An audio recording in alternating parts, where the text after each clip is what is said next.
여러분, 혹시 호박인절미 드셔보신 적 있으세요? 달달하고 쫄깃해서 맛은 있는데 혈당이 걱정돼서 자주 못 드신다는 분들 많으시죠? 근데 오늘 이 영상 끝까지 보시면 호박인절미를 어떻게 드셔야 혈당 걱정 없이 즐길 수 있는지 딱 알게 되실 거예요. 호박인절미는 창억떡이라고도 해요. 호박이 통째로 들어간 인절미를 말하는데요. 시중에 호박맛 떡이 정말 많이 있는데 대부분 호박 분말만 조금 넣은 거예요. 창억떡은 호박을 통째로 넣기 때문에 먹어보면 차이가 확연히 느껴집니다. 달콤한 호박향이 은은하게 올라오면서 인절미 특유의 쫄깃함이 살아있죠. 그럼 왜 호박 인절미가 건강 간식으로 좋은 건지 제가 설명드리겠습니다. 첫 번째 이유는 호박 때문이에요.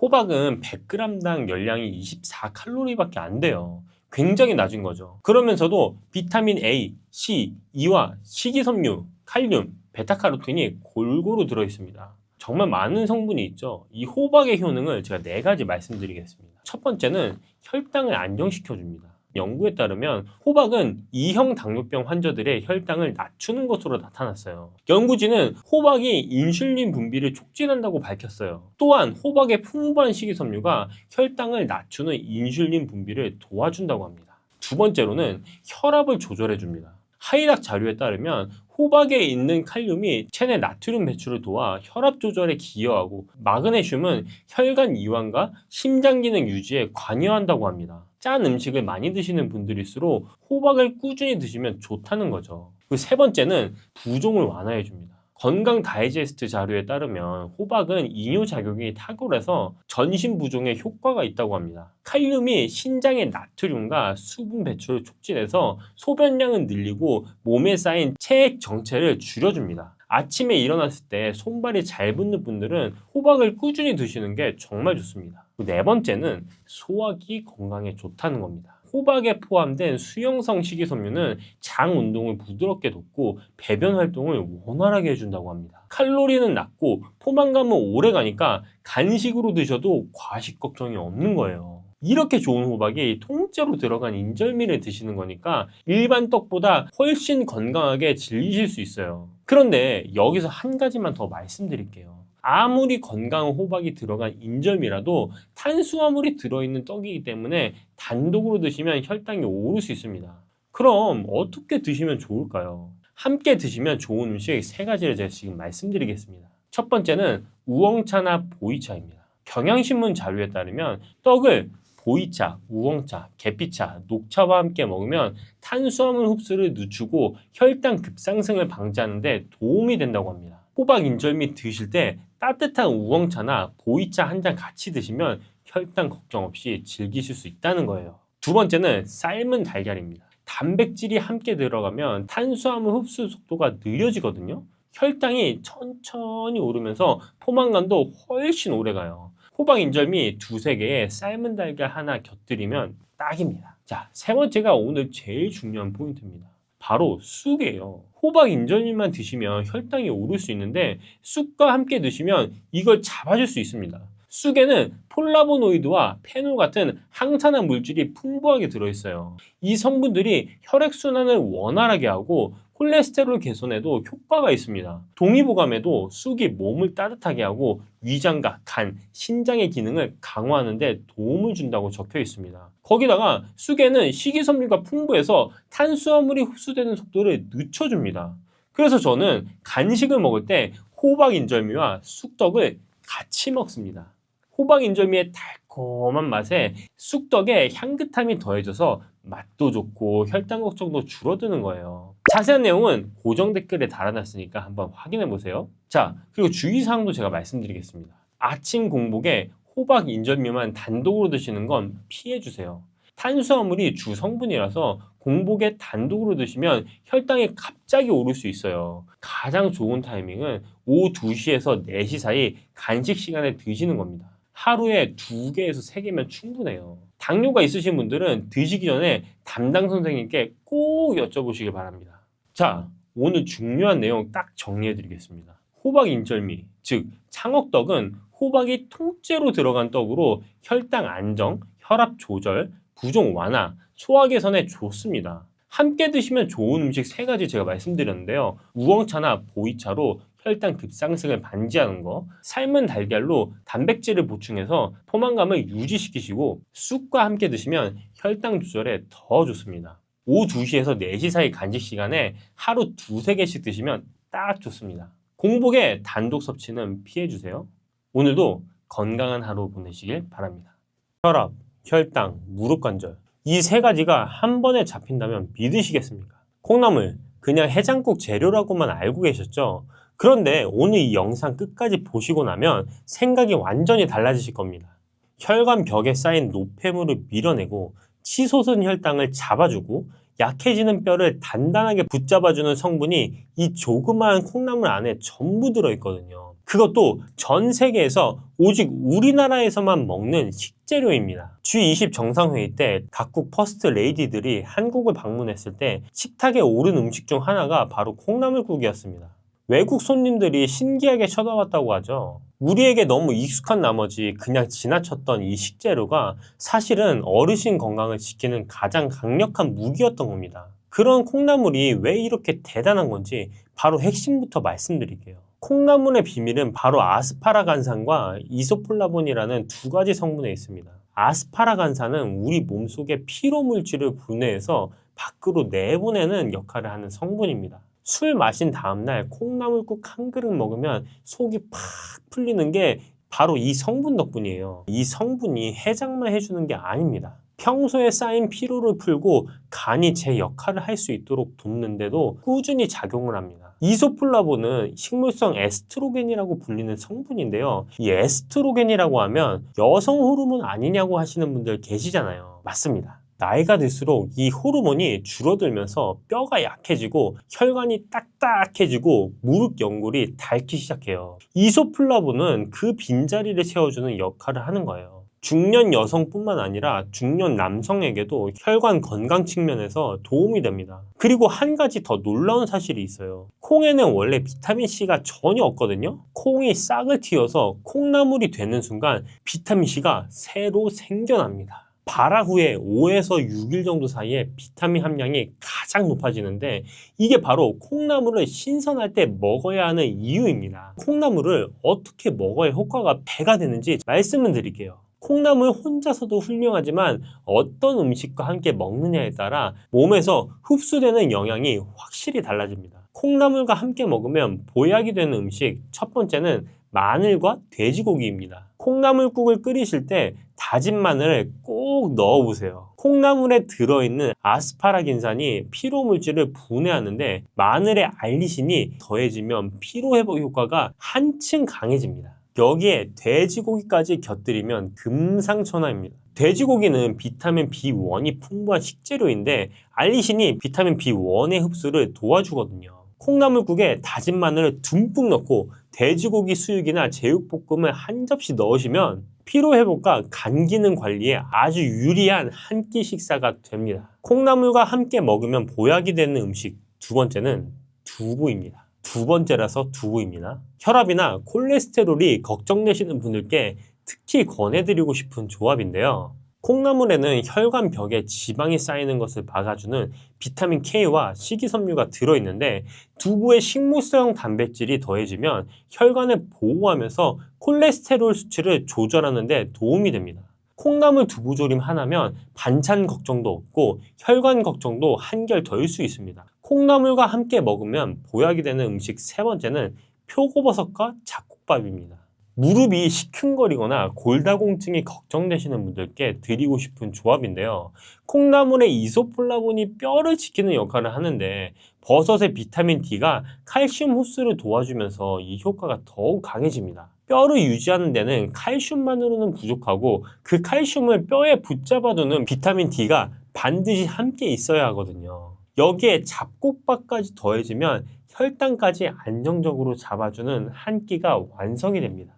그럼 지금 말씀드린 조합 중에서 오늘 당장 따라 하실 수 있는 레시피 하나를 소개해 드릴게요. 바로 콩나물 두부 된장국입니다. 재료는 간단해요. 콩나물 한 줌, 두부 반모, 표고버섯 2~3개, 다진 마늘 1숟가락, 된장 1숟가락 반이면 됩니다. 만드는 방법도 어렵지 않습니다. 먼저 냄비에 물을 500ml를 붓고 된장을 풀어줍니다. 여기에 표고버섯을 썰어 넣고 중불에서 끓여주세요. 국물이 우러나기 시작하면 콩나물을 넣는데 이때 뚜껑을 열고 끓여야 비린내가 나지 않습니다. 콩나물이 어느 정도 익으면 두부를 한 입 크기로 잘라 넣고 마지막에 다진 마늘을 넣어서 한 소끔 더 끓여주면 완성입니다. 이 조합이 왜 좋냐면 콩나물의 이소플라본과 비타민 K가 뼈와 혈관을 지키고 두부의 식물성 단백질이 근육을 붙잡아주고 표고버섯의 비타민 D가 칼슘 흡수를 도와주기 때문입니다. 된장까지 더해지면 장 건강에도 유리하죠. 혈관 건강,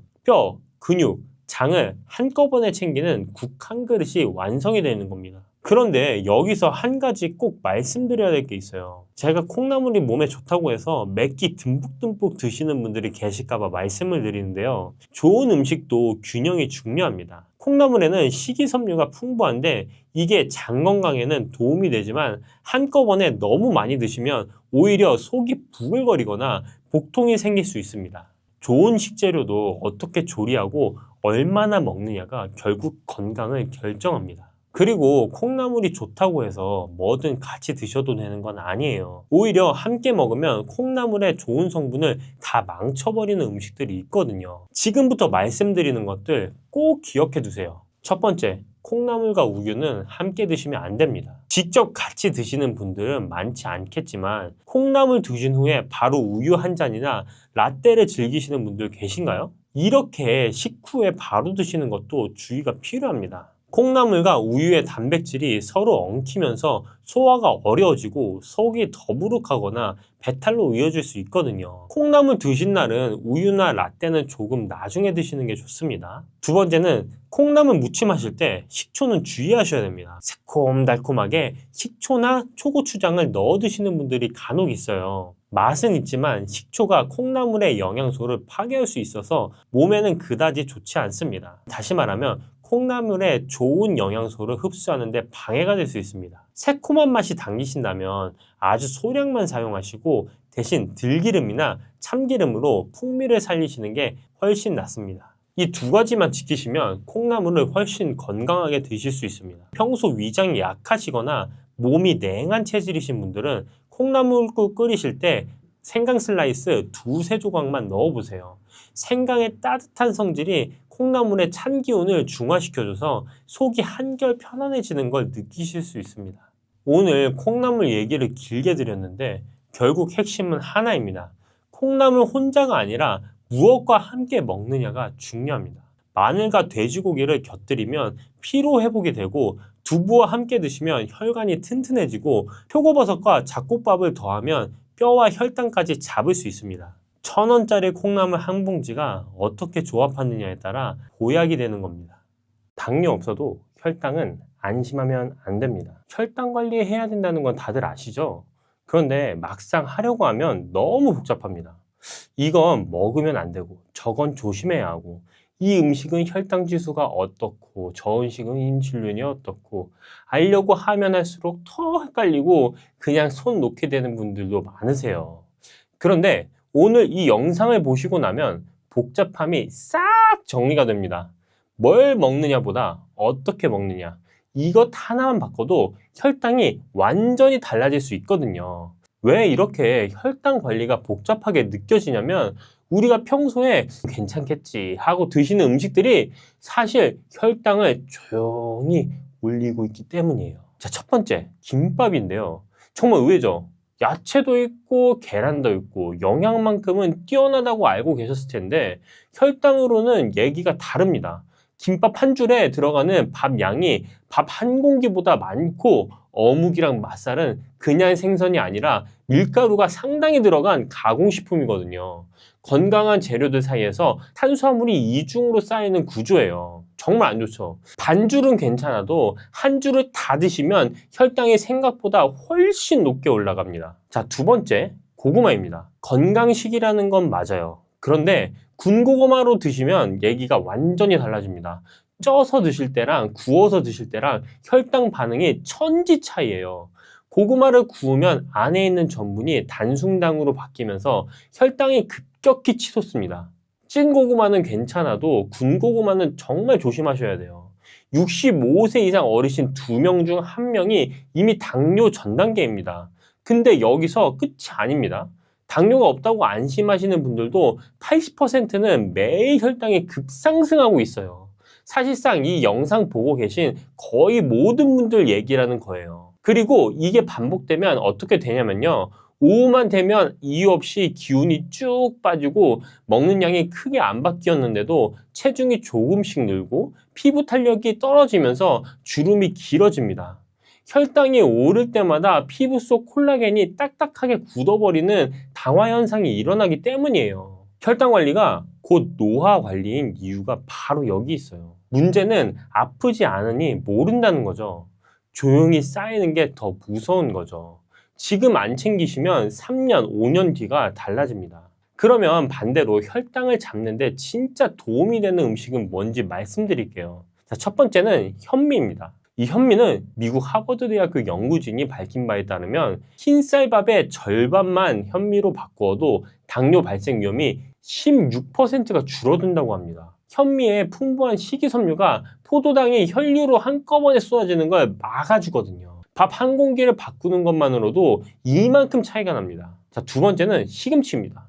살짝 데친 시금치 한 줌에 하루 마그네슘 권장량의 30%가 들어가 있어요. 마그네슘은 인슐린이 제대로 작동하도록 도와주는 핵심 영양소입니다. 인슐린을 자물쇠라고 한다면 마그네슘은 그 자물쇠를 여는 열쇠 같은 역할이에요. 시금치를 꾸준히 드시면 인슐린 저항성 자체가 조금씩 개선됩니다. 자, 세 번째, 달걀입니다. 달걀 너무 좋죠. 당뇨 전 단계 성인 42명에게 12주 동안 매일 달걀을 하나씩 먹게 했더니 공복 혈당이 4.4% 낮아지고 인슐린 민감성이 좋아졌어요. 여기서 끝이 아닙니다. 우리나라 성인 7천여 명을 무려 14년 동안 추적 조사한 연구에도 일주일에 두세 번 달걀 드신 그룹의 당뇨 발생 위험이 40%나 낮았습니다. 달걀 하나에 이런 힘이 있는 거예요. 자, 네 번째는 깻잎입니다. 상추보다 깻잎을 더 자주 올려보세요. 깻잎에는 혈당 상승을 억제하고 인슐린이 제대로 작동하도록 돕는 성분이 풍부하게 들어있어요. 밥상에서 가장 쉽게 챙길 수 있는 혈당 관리 식품이에요. 자, 다섯 번째는 미역입니다. 미역의 끈적끈적한 성분 알긴산이 장 속에서 당분을 직접 흡착해서 몸 밖으로 끌고 나가는 역할을 합니다. 우리 몸속 당 청소부라고 생각하시면 딱 맞아요. 미역국 한 그릇이 그냥 국거리가 아니라 혈당을 관리해주는 고마운 음식이기도 한 거예요. 혈당이 정상화가 되어 간다면 가장 먼저 느끼시는 게 오후 나른함이 줄어드는 겁니다. 점심 먹고 나서 2시간쯤 지나면 이유 없이 기운이 푹 빠지고 눈꺼풀이 무거워지셨던 분들 많으실 텐데요. 그게 사실 혈당이 급하게 올라갔다가 다시 뚝 떨어지면서 생기는 현상이거든요. 혈당이 안정화되기 시작하면 이 오후 피로감이 먼저 사라집니다. 거기다 혈당이 오를 때마다 피부 콜라겐이 딱딱하게 굳는 당화 현상도 줄어들어요. 2주, 3주 꾸준히 드시는 분들이 거울을 봤을 때 얼굴이 좀 맑아진 것 같다고 느끼시는 경우가 많아요. 혈당 관리가 곧 노화 관리인 이유가 바로 여기 있습니다. 밤잠도 달라져요. 혈당이 불안정하면 주무시는 동안에도 혈당이 튀면서 수면을 방해하거든요. 혈당이 잡히기 시작하면 깊은 잠을 자게 되고 아침에 개운하게 일어나시는 날이 훨씬 더 늘어납니다. 그리고 한 가지 더 말씀드리겠습니다. 식사 후에 10분에서 15분 가볍게 움직여 보세요. 꼭 운동이 아니어도 됩니다. 걷기든 계단 오르내리기든 집안을 왔다 갔다 하시는 것으로도 충분해요. 밥을 먹고 나서 근육이 움직이기 시작하면 혈액 속 포도당을 에너지로 바로 소비하거든요. 식후 혈당이 치솟은 걸 이 작은 습관 하나가 막아줍니다. 그렇다면 아침은 어떻게 시작하면 좋을까요? 아침은 하루 중 혈당이 가장 튀기 쉬운 시간대예요. 자고 일어나면서 코르티솔이라는 스트레스 호르몬이 분비되는데 이 호르몬이 혈당을 끌어올리는 작용을 하거든요. 이미 혈당이 오르기 쉬운 상태인데 여기에 바로 밥이나 빵을 드시면 혈당이 한 번에 치솟는 구조가 만들어집니다. 그래서 제가 요즘 챙기는 게 있는데요. 아침 식사 20분에서 30분 전에 올리브유를 한 스푼 먹는 거예요. 올리브유에 들어있는 불포화 지방산이 위 배출 속도를 늦춰줘서 밥을 먹어도 혈당이 급격하게 오르는 걸 미리 막아줍니다. 거창한 준비 없이 한 스푼으로 하루 혈당의 출발점을 잡아주는 거예요. 그리고 아침 식사로는 저는 요즘 삶은 달걀 2개에 양배추를 곁들여서 먹고 있습니다. 거기에 견과류 한 줌이나 방울토마토 몇 알을 추가하시면 훨씬 더 좋습니다. 씻어서 바로 드실 수도 있고 준비할 것도 없는데 식이섬유에 항산화까지 생길 수가 있어요. 탄수화물보다 단백질과 식이섬유로 하루를 열면 우리 몸이 혈당을 안정적으로 유지하는 방향으로 하루를 시작하게 되거든요. 식사 순서 바꾸는 거 많이 들어보셨죠? 채소 먼저 먹고 밥은 나중에. 맞는 말이긴 한데 오늘은 그것 말고 바로 실천할 수 있는 걸 말씀드리겠습니다. 자, 첫 번째는 흰쌀밥을 현미나 잡곡으로 바꿔보세요. 당장 100%다 바꾸실 필요는 없어요. 밥솥에 현미 조금 섞는 거 생각보다 어렵지 않습니다. 두 번째, 아까 김밥이 혈당에 안 좋다고 말씀드렸죠? 근데 김밥을 아예 못 드시면 너무 섭섭하잖아요. 그래서 소개해드릴 게 바로 키토 김밥입니다. 밥 대신에 계란 지단을 깔고 마는 김밥인데요. 만드는 법도 생각보다 간단합니다. 계란 2개에서 3개를 풀어서 팬에 넓게 펴서 지단을 만들어 주세요. 김 위에 밥 대신 계란 지단을 깔고 당근, 깻잎, 단무지, 오이 같은 속재료를 올리고 돌돌 말아주시면 됩니다. 취향에 따라 참치나 닭가슴살을 넣으시면 훨씬 더 좋아요. 탄수화물은 확 줄이고 단백질은 꽉 채운 혈당 관리 최고의 한 끼입니다. 김밥 드시고 싶을 때 이걸로 대신해 보세요. 오늘 말씀드린 것들 한 번에 바꾸려고 하지 않으셔도 됩니다. 하나씩만 바꿔보세요. 아침에 올리브유 1스푼, 흰쌀밥에 현미 1줌, 밥 먹고 나서 10분 동안 걷기. 이 작은 것들이 쌓이면 혈당이 달라지고 몸이 달라집니다. 혈당 관리 어렵게 생각하지 마시고 오늘 영상에서 딱 하나만 실천해 보시는 것, 그게 바로 시작입니다. 소화제 드시는 분들 많으시죠? 밥 먹고 나면 더부룩하고 명치가 꽉 막힌 느낌. 소화제 하나를 털어 넣으면 그때 잠깐 괜찮은 것 같다가 또 밥 먹으면 똑같이 반복되고. 근데 이게 왜 반복되는지 아세요? 소화제는 증상만 잡아주는 거거든요. 진짜 원인을 건드리지 않으니까 먹고 체하고 또 먹고 체하고 이 소화불량을 달고 살게 되는 거예요. 오늘 이 영상을 끝까지 보시면 소화제 없이도 속이 편해지는 진짜 이유를 알게 되실 겁니다. 제가 먼저 한 가지 여쭤볼게요. 소화불량 때문에 병원에 갔는데 병원에서 위 내시경까지 받았는데 아무 이상이 없다는 말 들어보셨죠? 깨끗하다고요. 근데 왜 이렇게 속이 불편하냐고 억울하셨던 분들 분명히 계실 겁니다. 이걸 기능성 소화불량이라고 해요. 위의 구조나 모양에는 문제가 없는데 위가 일을 제대로 못하는 거예요. 서울 아산병원 자료에 따르면 소화불량 환자의 약 60%가 이 기능성 소화불량이라고 해요. 내시경이 깨끗하다고 해서 소화가 잘 되는 게 아닙니다. 위가 음식을 받아서 잘게 부수고 아래로 내려보내는 그 기능 자체가 떨어진 거거든요. 그럼 왜 이 기능들이 떨어지는 걸까요? 원인이 5가지가 있는데요. 지금부터 하나씩 말씀드리겠습니다. 첫 번째, 부부정한 자세입니다. 밥 드실 때 자세가 어떠세요? 한쪽 팔꿈치 짚고 등은 둥글게 굽히고 이렇게 드시는 분들 많으시죠? 이 자세가 소화를 막는 첫 번째 원인입니다. 우리 위는 왼쪽 갈비뼈 아래에 있습니다. 음식이 들어오면 위가 풍선처럼 부풀어서 음식을 받아야 하는데 구부정하게 앉으면 위 바로 위에 있는 횡격막이 위를 꽉 눌러버리는 거예요. 부풀 공간이 없으니까 음식이 들어오자마자 탁 걸린 느낌이 드는 겁니다.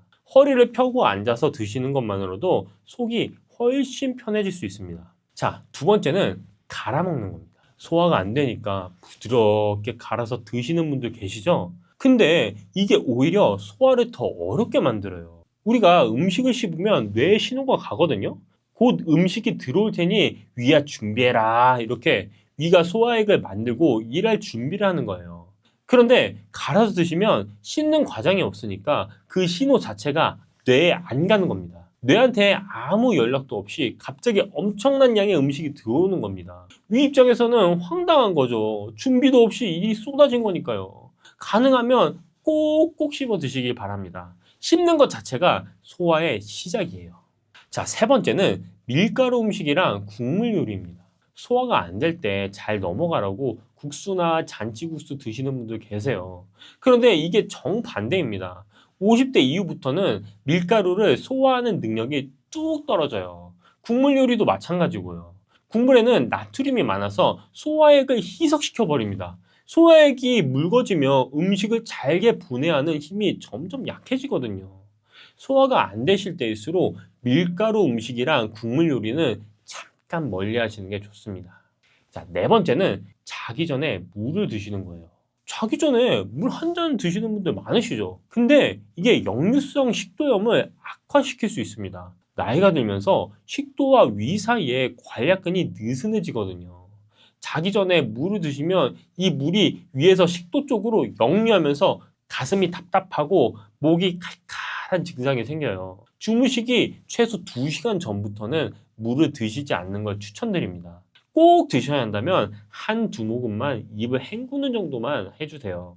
자, 다섯 번째는 스트레스입니다. 이게 소화랑 무슨 상관이냐 하실 수 있는데요. 사실 관계가 깊습니다. 위장은 자율신경계의 지배를 받는 장기예요. 스트레스를 받으면 교감신경이 활성화되면서 위의 운동을 방해합니다. 100세 시대 자료에 따르면 스트레스가 미주신경을 자극해서 위장 기능이 저하되고 소화력 약화를 일으킨다고 합니다. 건강한 사람은 위가 1분에 3에서 4회 수축과 이완을 반복하는데 스트레스를 받으면 이 운동 능력이 점점 떨어지는 겁니다. 음식이 위장에서 소장으로 내려가는 시간이 길어지고 가스가 차고 속이 불편해지는 거예요. 소화가 안 될 때 음식만 바꾸려 하지 마시고 마음도 같이 챙기시길 바랍니다. 자, 지금까지 제가 소화불량 5가지를 말씀드렸는데 이 소화 기능이 좋아지게 만드는 거 어떻게 하면 더 도움을 줄 수 있을까요? 제가 지금부터 해결법을 3가지 말씀드리겠습니다. 첫 번째는 명치 스트레칭입니다.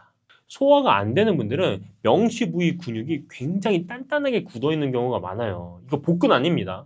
수건 2개를 준비하시고요. 수건을 반으로 2번 접고 돌돌 말아서 김밥처럼 한번 만들어 주시길 바래요.